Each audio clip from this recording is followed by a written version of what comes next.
Hello दोस्तों। एक नगर में भगवान शिव का एक बहुत बड़ा मंदिर था, जहां हर साल दूर दूर से बहुत जो भक्त थे वो शिव जी के दर्शन करने के लिए आते थे। जो श्रावण का महीना है, आप सब जानते हैं कि उसमें दूर दूर से जो कावड़िए हैं वो कावड़ लेकर भगवान शिव को जलाभिषेक करने के लिए आते हैं। तो ऐसे ही आए हुए थे उस मंदिर में। मंदिर का जो परिसर था वो भक्तों की भीड़ से पूरी तरह से भरा हुआ था। तभी अचानक आकाश में बिजलियां हुई और जो सोने का एक थाल उतरा। उसी के साथ एक भविष्यवाणी हुई कि जो कोई महादेव का सच्चा भक्त होगा और उससे प्रेम करने वाला होगा, ये थाल उसको मिलेगा। मंदिर के परिसर में उपस्थित सभी लोगों ने ये भविष्यवाणी सुनी और धीरे धीरे सब लोग वहां इकट्ठा होने लगे। जो लोग मंदिर की व्यवस्था देखते थे, उन्हें तो पूरा विश्वास था कि ये थाल उन्हें ही मिलेगा। इसलिए वो सबसे आगे जाकर खड़े हो गए। सबसे पहले एक पंडित जी आए और बोले, देखिए, मैं हर रोज महादेव का अभिषेक करता हूँ, इसलिए भोलेनाथ का सबसे निकटवर्ती प्रेमी तो मैं ही हूँ और सबसे बड़ा भगत भी मैं हूँ, इसलिए ये थाल मुझे मिलना चाहिए। इतना कहकर पंडित जी ने थाल उठाया। जैसे ही पंडित जी ने थाल उठाया, थाल पीतल का हो गया। ये देखकर पंडित जी बहुत एम्बेरस हुए। उन्होंने थाल उसी जगह पर जाकर रख दिया और वहां से निकल गए। इसी तरह से वहां जो उपस्थित थे सारे ही पंडित, उन्होंने खुद को आजमाया, लेकिन शायद उनमें से कोई भी सच्चा भक्त नहीं था और उन्हें भी थाल वहीं पर वापस रख कर चले जाना पड़ा। इसके बाद उस नगर के जो राजा थे वो आते हैं और राजा साहब सबसे आगे आए और बोले, मैंने महादेव के मंदिर में बहुत दान दक्षिणा दी है, इसलिए ये थाल मुझे ही मिलना चाहिए। इतना कह के राजा साहब आगे बढ़े और थाल उठाया। जैसी ही थाल राजा ने उठाया तो थाल तांबे का हो गया। ये देखकर महाराज बहुत लज्जित हुए, एम्बेरस हुए और थाल उसी जगह पर वापस रखकर चुपचाप एक तरफ खड़े हो गए।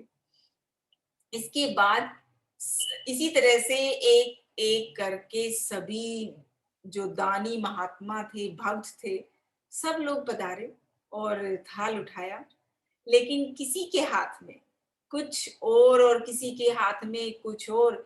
लेकिन जैसे ही थाल हाथ में आता, वो कुछ का कुछ बन जाता था थाल, लेकिन सोने का नहीं रहता था।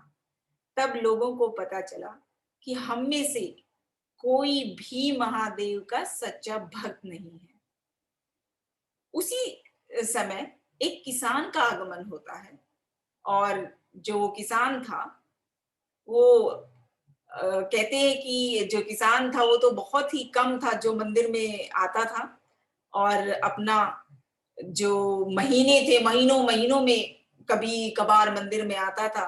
लेकिन उसने सोचा कि आज चतुर्मास के सोमवार के जो शुभ अवसर पर शिव जी के दर्शन करने जाया जाए। तो इस करके गरीबी और गृहस्थी के बोझ तले दबा वो दिन रात खेतों में मेहनत मजदूरी करके अपना और अपने परिवार का गुजारा जो करता था। अभी रास्ते में आ ही रहा था वो किसान कि कोई भिखारी मिल गया और कुछ खाने के लिए मांगने लगा। इस किसान को बेचारे को दया आ गई। अपने खाने के लिए जो खाना लाया था वो उसने उस भिखारी को दे दिया। थाल के बारे में इसने भी सुना हुआ था, लेकिन इसने उसकी तरफ कोई ध्यान नहीं दिया और सीधा मंदिर में गया और महादेव का पूजन करके बाहर आ गया। और परिक्रमा करके जाने को हुआ ही था, तभी पीछे से एक आदमी ने आवाज लगाई, भाई, तुम भी थाल को उठाकर देख लो, हो सकता है तुम ही वो सच्चे भगत हो जिसके लिए ये थाल आया है। किसान को लगा कि ये आदमी इसका मजाक उड़ा रहा है। किसान ने हंसते हुए कहा, भाई, मैं तो कभी कभार पूजा पाठ करने आता हूँ, महीनों में एक आध बार मंदिर आ जाता हूँ, मैं काहे का सच्चा भगत हूँ भाई। अजनबी जो था वो बोला, भाई, हम तो देख चुके हैं, हमारी भक्ति तो 2 कौड़ी की भी नहीं है। अब तुम भी अपना हाथ लगाकर देख लो। सोने का थाल मिले ना मिले, लेकिन ये तो पता चल जाएगा कि तुम्हारी भक्ति कितनी सच्ची है। लोगों को बहुत जो है आग्रह करने पर उसने सोचा, आखिर उस भोले भाले किसान ने सोचा कि आखिर मैं भी थाली उठाकर देख ही लेता हूँ। जैसे ही उसने थाल उठाया, लोगों के आश्चर्य का ठिकाना नहीं रहा। सोने का थाल रोशनी से चमचमाने लगा। ये देखकर सब लोगों में खुशियों की लहर दौड़ गई। सभी लोग उसके जय जयकार जयकारे लगाने लगे और पूछने लगे कि भाई, तुम ही सच्चे भगत हो। अब हमें भी बता दो कि कैसे भक्ति करते हो जिससे महादेव तुमसे इतने प्रसन्न हैं। तो किसान बोला, भाई, मैं कोई भक्त वक्त नहीं हूं और ना ही कोई भक्ति करता हूं। मैं केवल दिन भर खेतों में काम करता हूं और थोड़ा समय निकाल कर जरूरतमंद लोगों की मदद करता हूं। इसके अलावा मैं कोई और विशेष कार्य नहीं करता। लोग पूछने लगे, तुम लोगों की मदद क्यों करते हो? हंसते हुए किसान ने कहा कि सुकून, दूसरों के चेहरे पर मुस्कान देखकर मुझे जो आनंद और खुशी मिलती है, उसे मैं शब्दों में बयान नहीं कर सकता। शायद यही कारण है कि मैं महादेव का भक्त हूं और शायद महादेव मुझसे प्रसन्न है, खुश है।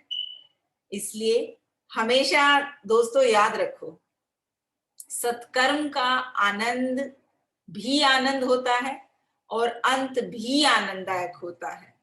मतलब कहने का कि उसकी शुरुआत भी आनंद से ही होती है और अंत भी आनंद से होता है। जो अच्छे कर्म होते हैं, सत्कर्म होते हैं, और उसके अपोजिट अगर देखें कि जो दुष्कर्म होते हैं, दुष्कर्म का आरंभ भी दुख से होता है और अंत भी दुखदायक ही होता है। आप सैकड़ों मील चल के यात्रा करके दूसरों का दिल दुखाते हो, तो आपकी वो तपस्या, साधना और जो महादेव के दर्शन हैं, वो धूल के बराबर है। तो उम्मीद करती हूँ दोस्तों कि जो इस कहानी से शिक्षा मिली है, वो आप सब समझ चुके हो और जिंदगी में आगे से अच्छी चीजें जो है वो इम्प्लीमेंट करेंगे, ना कि जो दिखावा है उसमें भूल भुलावे में आप रह जाएंगे। तो दोस्तों, मुस्कुराना, शुक्राना और किसी का दिल न दुखाना। इसके साथ बहुत जल्द फिर से मुलाकात होगी एक नई कहानी के साथ। तब तक के लिए आप सब अपना ख्याल रखिएगा।